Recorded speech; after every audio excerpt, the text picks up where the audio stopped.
You wanted the best. You've got the best podcast. The hottest podcast in the world.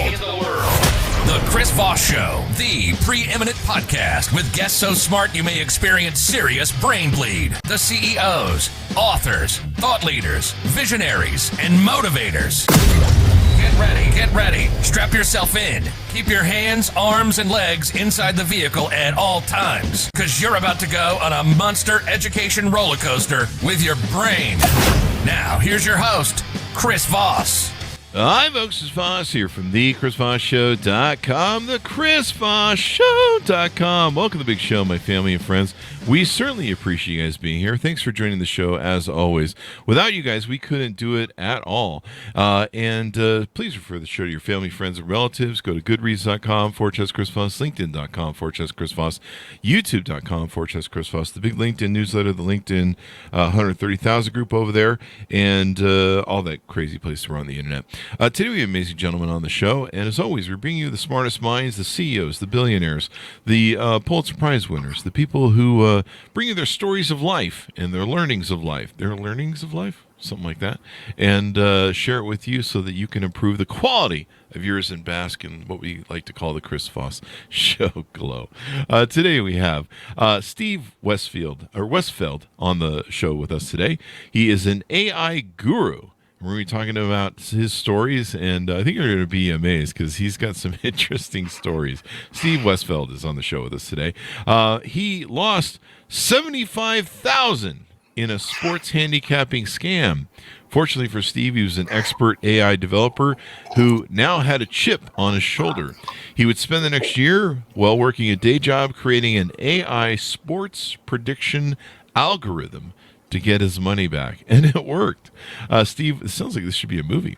Steve was able to recover most of his losses from the scam before being blacklisted by 3 sports books for winning too much. I hate when Vegas does that too. At that point, Steve decided to start selling data from his algorithm to subscribers, and boom, Leans AI was created. Leans AI has grown into the leading AI sports handicapping firm and consistently beats the sports books in the major 4 American sports. It's learned hundreds of active subscribers. It now has hundreds of active subscribers and has achieved incredibly fast growth from a transparent approach to the algorithm's performance and the success of the AI algorithm. Steve is now one of the world's leading authorities in AI sports analytics and sports betting trends and strategies, and loves writing in third person. Welcome to the show, Steve. How are you? Hey, I'm doing great. Thanks for having me on. There you go. I like that end bit there. He writes in third person. I talk in third person myself sometimes. But I have 6 personalities, so it's actually just one of them. So welcome to the show. Give us your .coms again so people can find you on the interwebs. Yeah, the website that our platform is called leans.ai, leans.ai. And that's kind of the central place for everything that I've got going on right now. There you go. So this is an incredible story. I mean, I guess it's just a matter of time till AI is being utilized in so many different ways that it can be sports betting. So there you go. Tell us, give us a 30,000 overview. What happens at leans.ai? Yeah. So we've created an algorithm that analyzes thousands, tens of thousands, hundreds of thousands, millions of data points on every game that's going on in American sports. So basketball, we do NBA and college basketball. Football, we do NFL and college football. And then hockey, baseball. There's one other sport I'm forgetting because there's 6 of them. You name most of the ones that matter, really. Basketball. But yeah, all the big sports. We analyze data on every single game that goes on every day. And the algorithm is what it's doing is it's trying to create a win probability for each team and then a cover probability against a line. So against a spread or against an over-under line. And then so it's analyzing all these games, and what it's looking for is places where the true game analytics don't match where Vegas has the line set. And when the analytics are pulled one way or another, so maybe there's a 54% lean one side of a spread, we call that a lean, and then we sell that data to our subscribers. And so we've we've tried to create a really transparent approach where we provide all the data that the algorithm, all the win losses that the algorithm has done, so people can see exactly how it's doing and what it's good at and what it's bad at. Mm-hmm. And then we also do a 30-day free trial, so people could sign up and try it out totally free for 30 days, see how it does, get a feel for it, and then decide if they want to continue after that point. There you go. Using AI to beat the man or beat the bookie, I guess, technically. So tell us about this journey and what got you down this road. Were you always into sports betting? How did you end up, losing the money, and what led you up to that? I'll jump back even before this. I realized I was a gullible person when I walked into the mall. This is probably 15 years ago, and I was trying to buy a pair of socks. And I walked out with a water bottle and a year's supply of hand salt from the Dead Sea. And I think we've all done that, though. I was thinking back on it. I was like, man, I can be so gullible sometimes. But this stinking slick salesman in one of those little mall kiosks, he starts out, he's like, hey, nice shoes. Do you moisturize your hands? And then goes through the whole gamut of wash your hands in this bowl, and you see the black water come off. And the next thing you know, you're spending $150 on hand salt to the Dead Sea. So that's my propensity. And I fell into exactly the same thing with sports handicapping. So when sports betting was legalized in my state, I think it was 2020 or 2021, I was brand new to it, really didn't know much about it, and was just checking it out. And I discovered the sports handicapping market kind of by accident, where I was just looking for picks or for data on how the experts thought games were going to trend. Mm-hmm. And I found this firm that it sounded too good to be true, but I didn't know that at the time because I was brand new into sports handicapping and sports betting. So I subscribed for their initial service. It was a couple $1,000 to kind of get their entry level picks.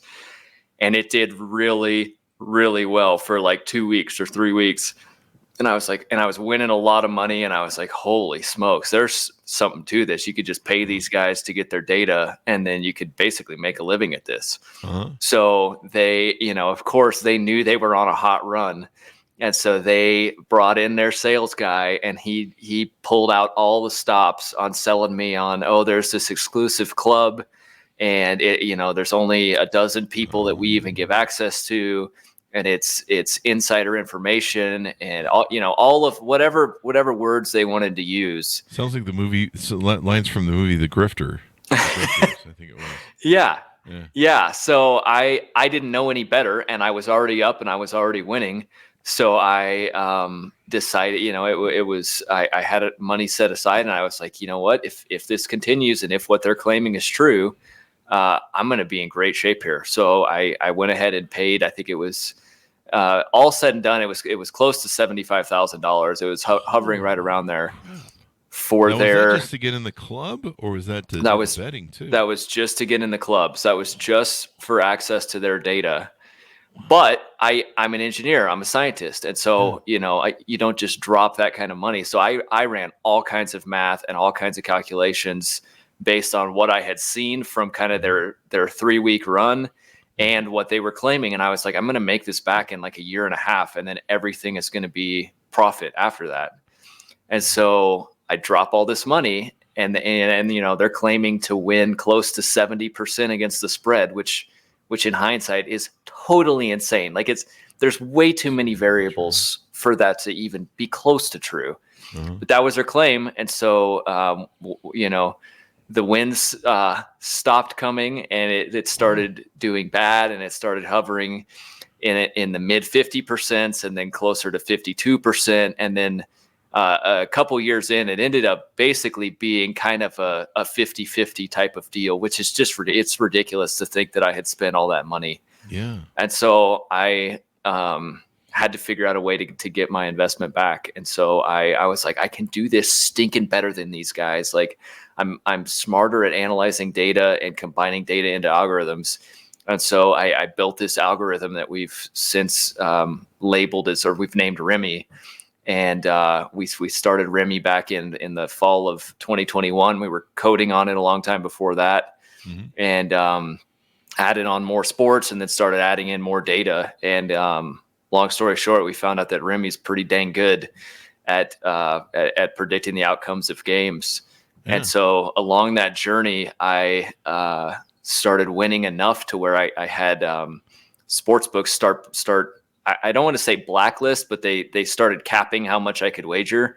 So I could wager 4,000 or 5,000, and then I could wager 1,000, and then I could wager 500, and then I could wager 100, and then I could wager 10.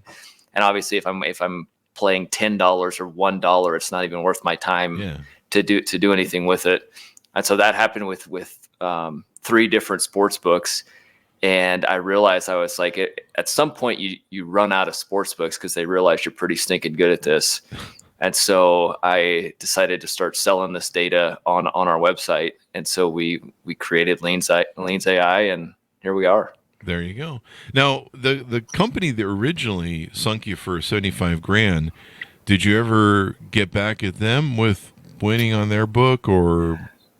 No, I was out that money. And it's one of the things I still deal with in the industry where I'm at now is most of the sports handicapping industry is full of crooks and full of cheats who will say whatever they want to say. They'll claim whatever statistics they want to do. They'll take screenshots of whatever winning bets that they had. Yeah.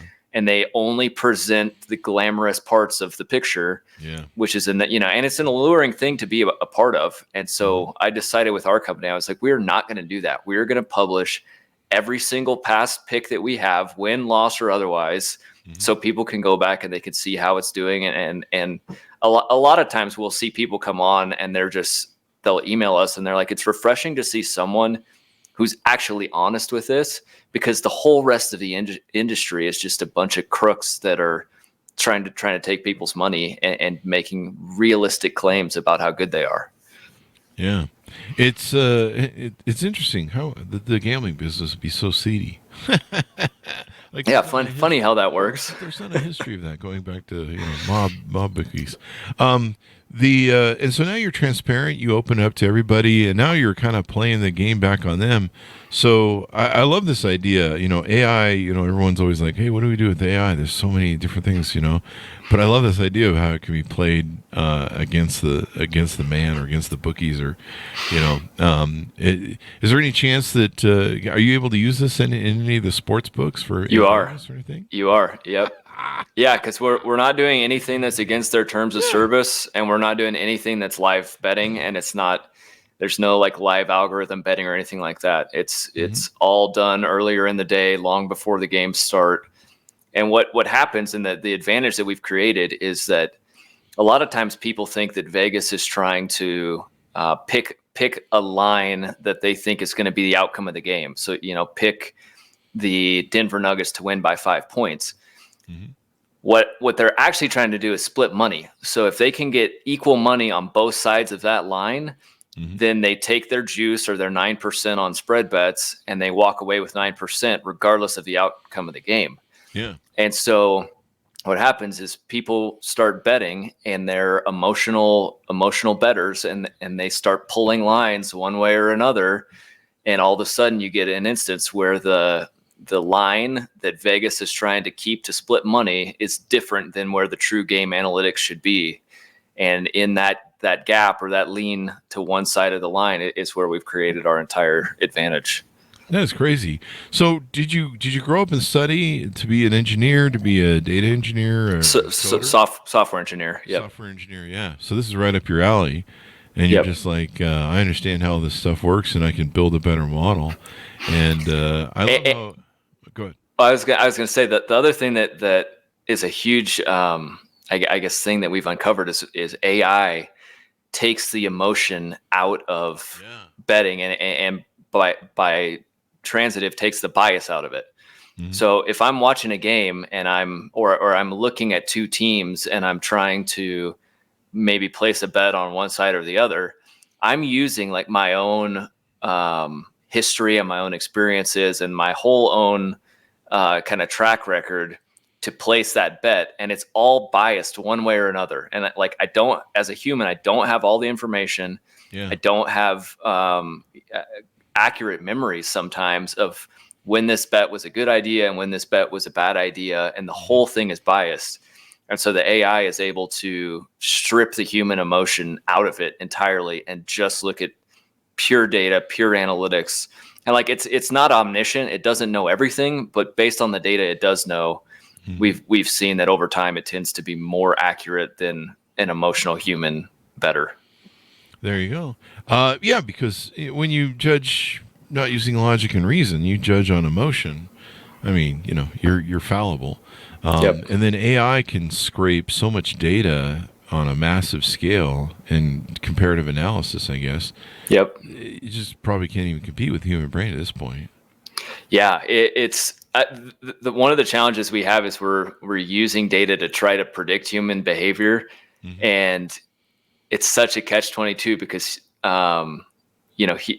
humans can kind of do whatever they want, but at the same time they tend to be very repeatable. And so if the saying history tends to repeat itself. If you put humans in the same environment, like on a court or on a football field, and then you put them under the same rules, and then you have officials there that their entire job is to enforce those rules and ensure that those rules are followed, and then you put a clock on it, or in baseball outs, you've constrained this whole experiment to a very, very repeatable type thing. And so it's amazing how often trends tend to just repeat themselves again and again and again within this kind of confined thing called a sport. Wow. Isn't that amazing? And AI can probably see it and gather it and analyze it and compile it far better than we can, because it can take up it can just suck in so much data, and then unemotionally. So yep. And it is so good at identifying non-intuitive trends. And that's another big advantage. And it'll pop something out sometimes that just doesn't make sense at all. And when we give the data to subscribers, we tell them, we're not telling you how to bet. We're not telling you what to do. Like, you are getting this data and you can do whatever you want with it in your own strategies. But here's what it is. But sometimes it'll pop up stuff that just does not make sense at all. And you're like, that has to be wrong. And we've actually had to put, safeguards in place in our company to make sure that people aren't like vetoing the algorithm, because sometimes it is shocking how it will think something's going to trend one way and everyone else is like, no, there's no way that's going to happen. And then it ends up trending that way. Wow. It's wild. I wonder if it could call games like last night, my Raiders versus the Chargers had this fucking crazy blowout game that I'm just like, you guys decide to start playing now? Game 15 or whatever? It's so hard to be a Raiders fan, man, for the last 20 years. Yeah. But, I mean, can it predict stuff like that? It just seems like an anomaly? Wow. Yep. Well, no. So I'm sorry. So last night, Remy had a 54% chance of that game going under. So under, I think the line was 34.5. So it was a really low line, but you look at it, and the previous week, Oakland got completely shut out at home. Yeah, they got killed. And the Chargers put up 7 or 10 points against the Broncos, whatever it was. Yeah. So anyway, it's not right. And one of the things that is probably the hardest for us to communicate is it's like, if our algorithm is wrong 45% of the time, you're doing fantastic as a sports bettor, which is crazy, but it's all against the spread. And so, it's I think in order to cover the juice that Vegas takes off of spreads and over under bets, I think it's like 52.4% you have to win. And so if you go from 52.4 up to 55%, that's 3% where you have a margin. And then you think about the tilt Vegas has on a roulette wheel, where that empire of Vegas was built on 1% here and 1% there and 4% here, and and it's a slow advantage. And so as soon as you have a system that can kind of take that advantage back from the house, it's fun. I'll bet. Yeah. And I've lived in Vegas for 20 plus years. I've known my share of gamblers, and they always claim to have a system. They're always like, yeah, I got a system. Yep. And I'm always like, yeah, what is it? And they'll tell me, and I'm just like, that sounds like it's a turd of shit. And I mean, these are guys who are carrying around like a 2-inch thick receipts of all their losses so they can write them off every year. Yep. And, they always tell you when they win, hey, Chris, I won $4,000 on the Royal over at the bar. And you're like, oh, yeah, so that's great. You're going to pay me back the money you owe me now? And everyone else you borrowed from for the last 3 months. But what's funny is they never tell you about the losses. No. They're always emotional. Nope. They never count the losses. Yep. And you're like, but didn't you lose 20 grand last week on that? No. Yeah. I'm up 4. No, you're not up 4. From the math you told me, you're down 50. Yeah. Yeah, like, so what? You won 4 grand on the thing, man. You're still fucking down. It's not even funny. Yeah. Like, we would go to like, you can go to the bars there and they have the table gamblers where you're sitting at the bar and, they serve you free drinks and stuff. But you have to pay for like lunch. And so we'd pay for lunch and it was fairly expensive. And, they give you free drinks. And so my friends would be like, this is the best deal ever. You get food. And if you gamble right, you get a free lunch. And I'm like, I don't know about all this. And so I tried it a couple times. I'm like, I'll put $20 in the can and see how it works out. And sometimes I walk away like that $20 lunch and it cost me like $50. Yeah. I'm like, and they're like, but you don't understand. I'm like, no, I think I do. I understand math very well. I've run a business. I've done P&L accounting. I understand profit and loss. But you, on the other hand, are degenerate. So there you go. But yeah, this is I've seen that all through Vegas. Everybody's got a system, but you're right. Yeah. A lot of emotional low data betting. Well, one of the things I've seen is if you talk about parlays, which for I assume most people know what a parlay is, but it's kind of stringing a series of picks together, 3, 4, 5, 6, 7, 8 picks together, so they all have to win, and then you have a huge payout. So those are super attractive to sports bettors because I can bet $5 on this parlay and I can win $2,000 or something. Oh, wow. And so depending on how many teams are in there, I'm in the wrong what happens, and the line that I've heard more often than not is I was one game away. Like if this team had just covered or if that team had just covered. And even in that statement, say you have an 8-team parlay, you're and you win 7 out of 8, which is still crazy good. Mm-hmm. You're not even considering the 3 teams that shouldn't have won but did on a fluky thing or whatever. Yeah. You're just focused on the one team that didn't win and kept you from your $2,000. And that's exactly where Vegas wants you to live on parlays. Is they want you to be one loss away, and it's just this psychological of the next time I'll get this other thing or that other thing, and it's a fantastic way to light money on fire. There you go. I mean, what's an old lines from Casino? The longer we can get you to play, the more you'll eventually lose. You can get on a hot streak. I've done it, and you get on a hot streak, and you're like, hey, I'm rock and roll, but. I've had so many friends that were gamblers that walk into a casino and their eyes glaze over and they become in a trance. Yeah. And I'm like, hey man, are you still here? And they're like,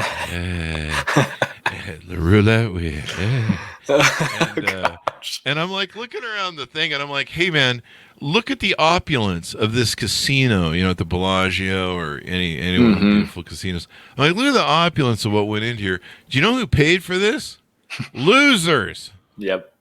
People who lost. So, I'm thinking, just looking around, I'm thinking the odds are against you around here. No joke.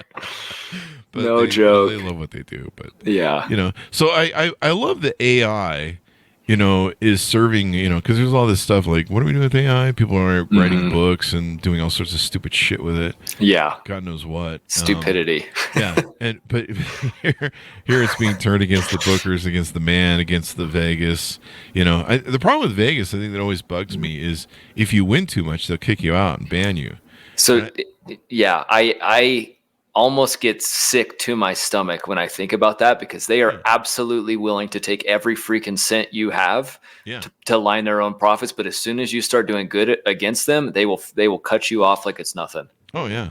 I've been on blackjack tables with guys who are really good, and the pit boss will come up and try and get them off their run and try and get them off the table, and they'll be like, do you want? I remember one guy, I was sitting with him, and it was late at night, and he was just running the table. It was crazy how he was doing blackjack. I mean, he'd be all in 1 second, next hand nothing. You know, it was just crazy. I don't even know what system he was on. Yeah, but. The pit boss came over and was trying to get him off the table. Hey, would you like free dinner and would you like a hotel? You know, we know you're running hot. We'd love to have you come back tomorrow and play some more. And he was just trying to do everything. And you know what the guy said to him? It was fucking balls out. He goes, you know that motorcycle that's in the lobby you're giving away? He goes, yeah. He goes, give me the motorcycle and I'll quit playing the table. Fucking balls, dude. The pit boss. And I'm just sitting there playing blackjack going, I don't know what the fuck is going on. And the guy's like, oh yeah, you know, we can't do that. We can't do that. He goes, okay, well, leave me alone. I'm going to keep playing here. I'm going to keep fucking running your dealer here, man. And he did. And he just kept hammering him. And the pit boss kept coming over. He goes, give me the motorcycle and I'll get off the table.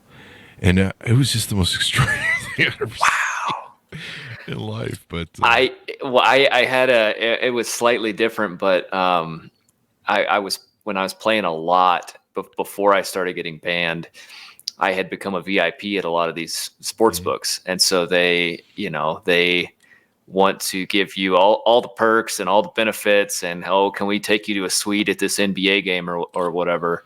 And so at one point I had gotten one scheduled. So it was me and 3 friends and they were taking us to a suite. And it was a nice.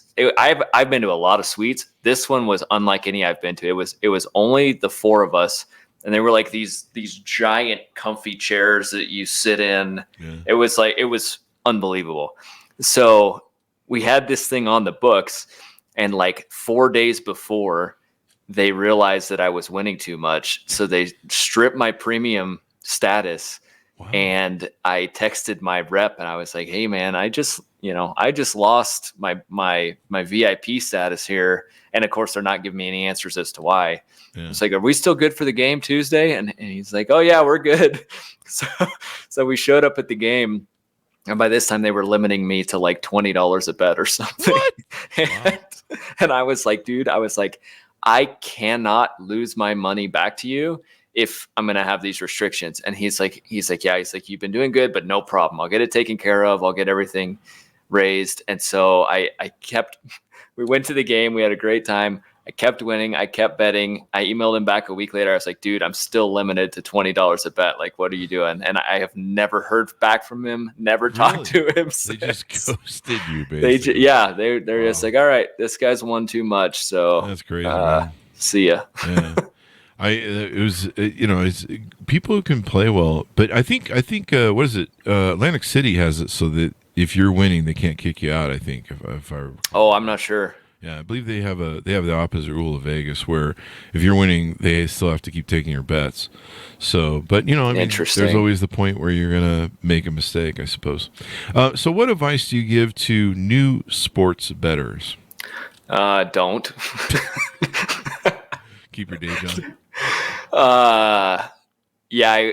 Some people, or one of the questions I get a lot is how do you become a professional sports bettor or make a living from it? And I would say I think it's possible for a short period of time, but at some point you run out of books. Like if you're really that good and you're winning that much money, at some point you run out of books, and they all cut you off. And so, and you can only play that for so long. So I don't think it's a good, it can be fun for a while or for a couple of years, but I don't know that that's a huge income generator long term. And you can have, you can just have a freaking bad streak where you everything's right. You've got the analytics behind you, and you just have a bad run, and you wipe out half your bankroll or more on a bad 2 or 3 week run, and that can really set you back. But what I would say is it's the best possible way to start would be to start at incredibly low amounts, like because they'll even let you bet less than $1. So you can put in $10 and you could play for a year betting 2 cents here and 4 cents there. Because the thing is everything's scalable, and so or maybe put in $100 And, if I'm betting 50 cents here and 20 cents there and 10 cents there, and I do it for a whole year, I'm still emotionally invested and I'm still in the process. But if I lose, I'm out $100, big deal. Yeah. But if I win, I've created a system, or I'm using a system that's winning. Well, like, that's still going to be around the next year. And then I could start to up it from $100 to maybe I put in $1,000 and see how that goes. So I would say start off with incredibly low amounts. And I would just, the other big thing I've seen too is just pacing and like making sure that it doesn't affect your normal life, because it's super fun, but it also can be addicting watching freaking North Dakota State at Bemidji State, by 32.5. Like, nobody cares about that game other than the people that have money on it.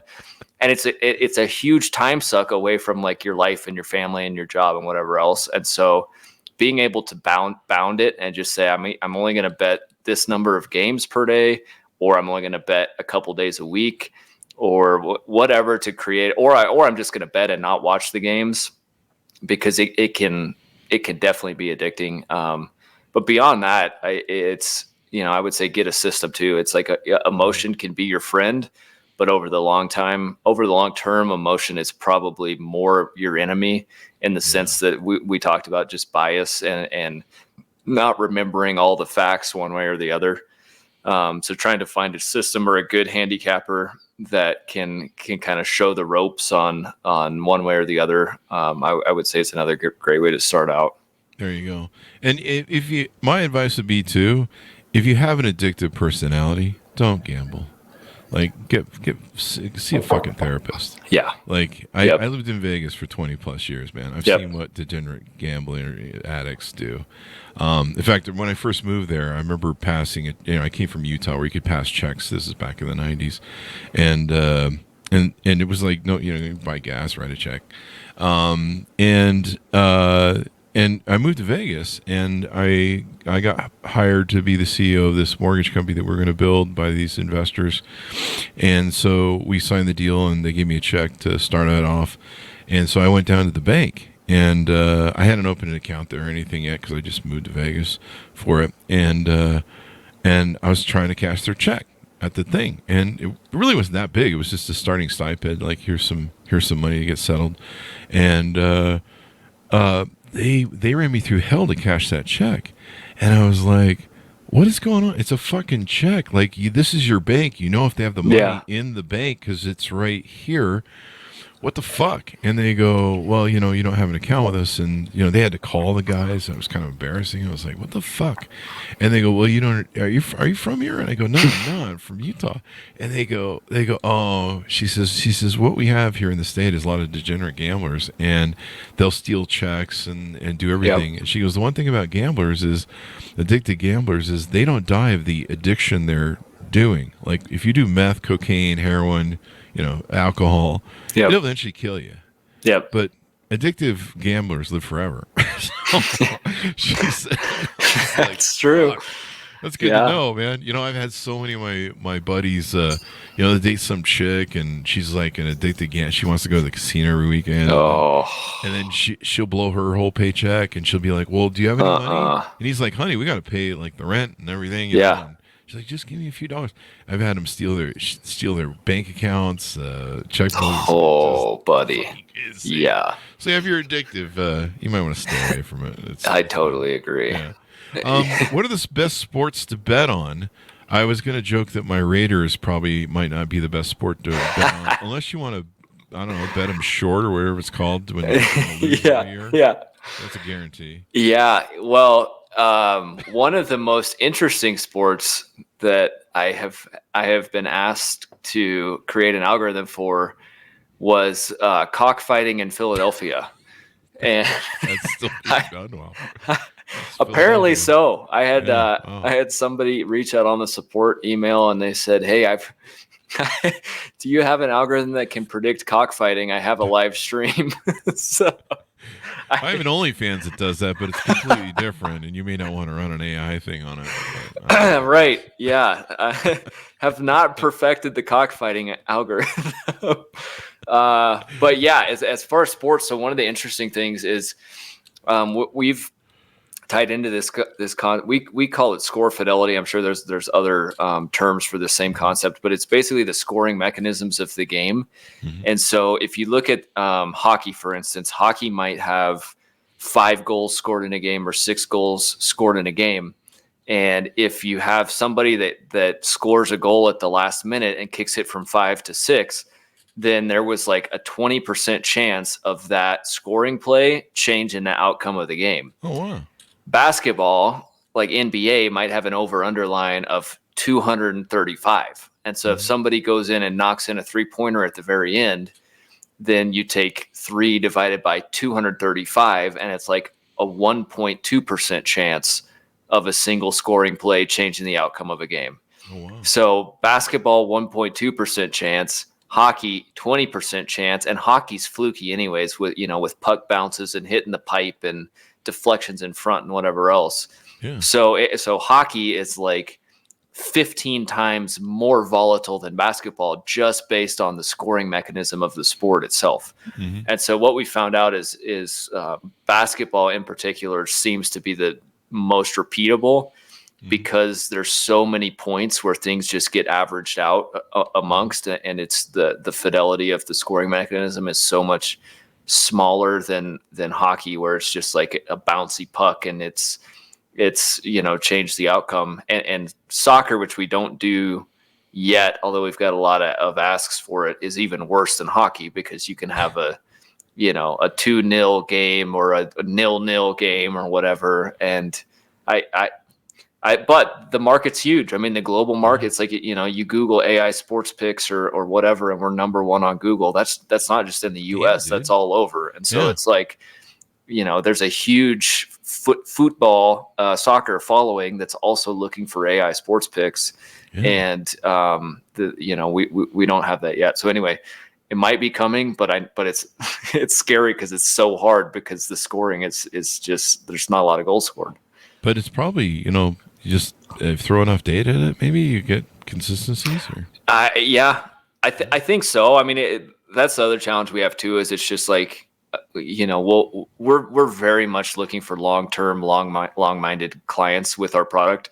So we're averaging things over months and years as opposed to like a day.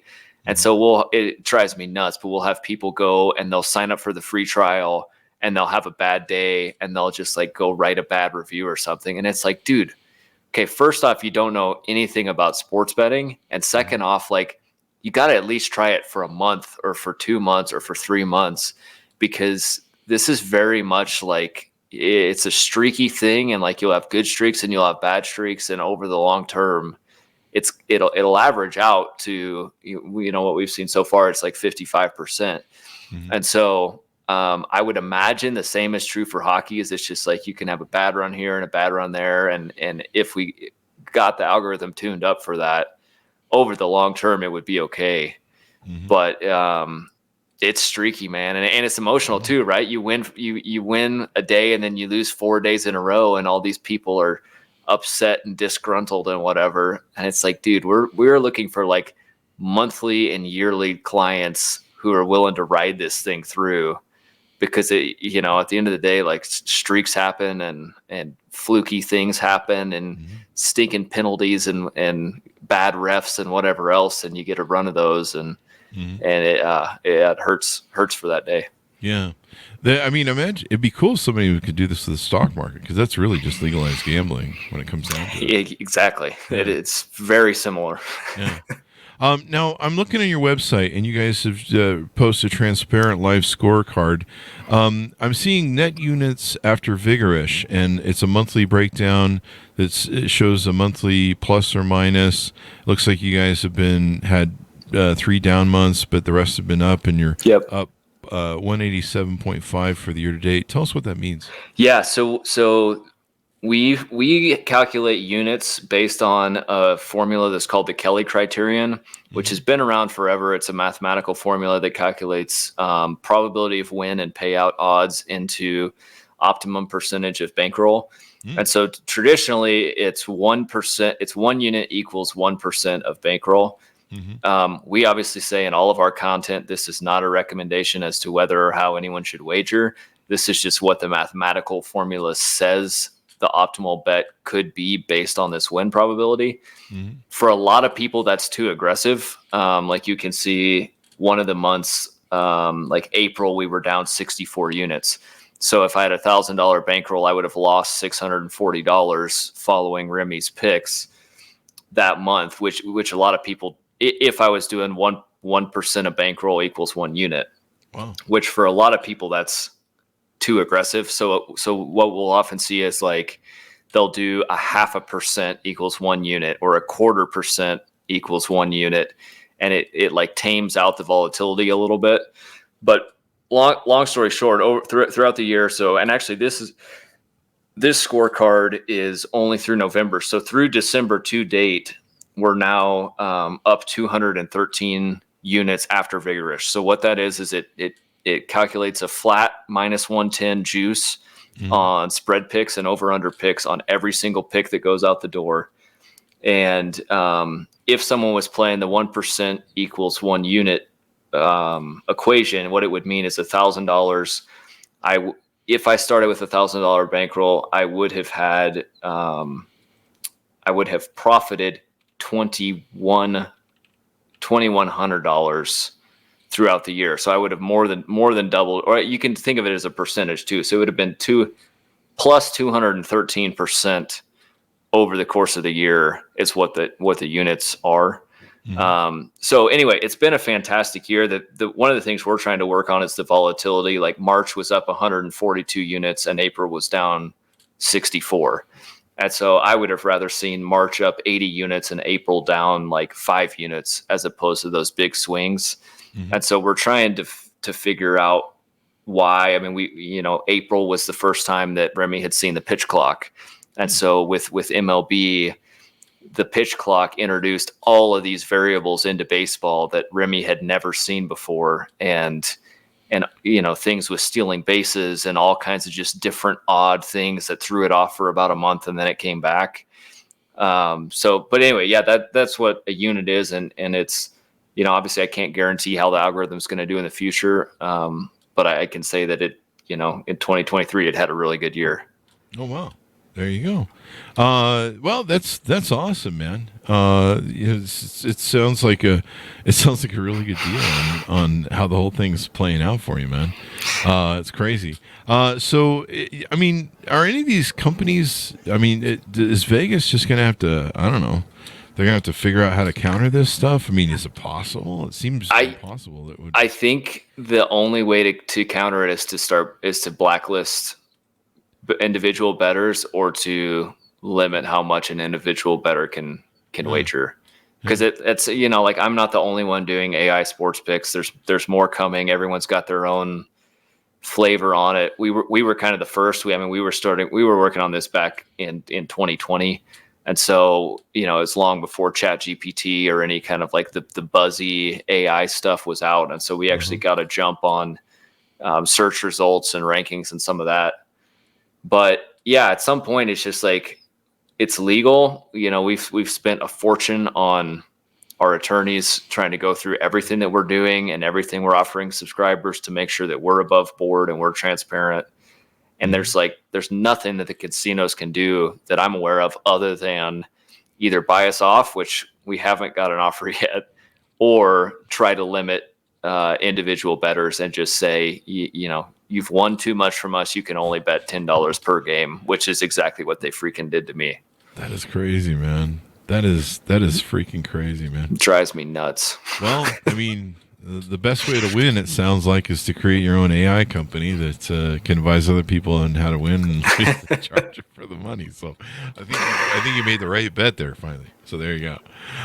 So thank you very much for coming to the show. Give us your final pitch out to people for on board with you, try you out, how they can learn more about you guys. Yeah. So one of the things that you'll notice in the sports handicapping industry in general is that most of the time the sports handicappers are asking for a huge amount of money up front.